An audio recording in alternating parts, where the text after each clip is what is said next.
तो 2026 का बजट आ गया है और बजट के आते ही सेंसेक्स 1200 पॉइंट, सोना 4000 और चांदी 25,000 रुपए गिर गई है। ऐसा क्यों हुआ? आखिर बजट में ऐसा क्या था जो मार्केट इतनी नेगेटिव हो गई? यही हम इस वीडियो में बात करेंगे। इस वीडियो में हम पूरे बजट को समझेंगे कि क्या-क्या नई चीज़ आने वाली है। तो चलिए स्टार्ट करते हैं। तो सबसे पहले हमारी फाइनेंस मिनिस्टर निर्मला सीतारमन जी ने अनाउंस किया कि कुछ क्रिटिकल मेडिसिन्स जैसे कैंसर, डायबिटीज और अदर लाइफ सेविंग ड्रग्स, इन सब पर जो इम्पोर्ट ड्यूटी यानी जो टैक्स लगता था वो कम कर दिया जाएगा, जिससे लॉन्ग टर्म में हेल्थ केयर थोड़ी सस्ती हो सकती है। और साथ ही में ईवी बैटरीज बनाने में जो मटेरियल लगता है जैसे लिथियम आयन बैटरी, इन सब के प्राइजेस पर भी टैक्स कट होगा। तो हो सकता है कि आने वाले टाइम में ईवीज़ का प्राइस भी थोड़ा बहुत सस्ता हो।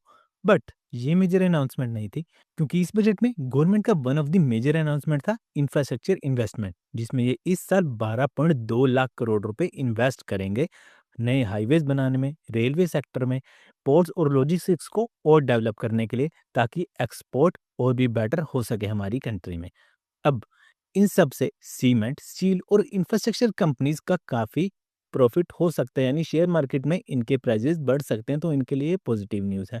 और साथ ही में लेदर और टेक्सटाइल बिजनेस को भी गवर्नमेंट ने एक्सपोर्ट के लिए सपोर्ट करने को कहा है, तो इनके लिए भी पॉजिटिव ही है।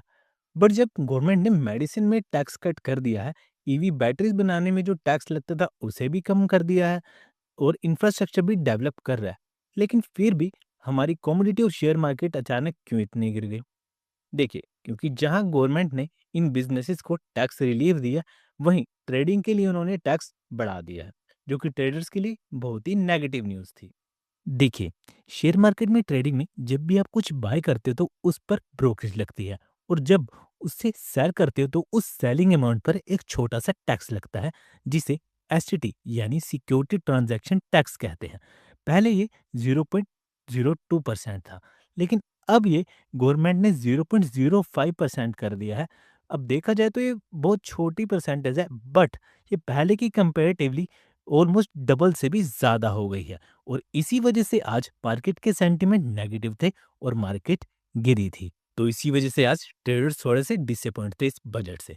अब बात करें सैलरीड लोगों की, तो इनकम टैक्स स्लैब में इस साल कोई भी चेंजेस नहीं है, ना ही इसके रिलेटेड कोई अनाउंसमेंट हुई।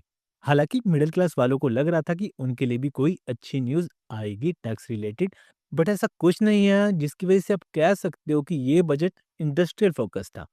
और इंफ्रास्ट्रक्चर कंपनीज के अलावा ऐसा एक सेक्टर और है जिसके इस साल शेयर प्राइस बढ़ने के बहुत ज़्यादा चांसेस हैं, और वो है हमारा semiconductor and rare earth elements.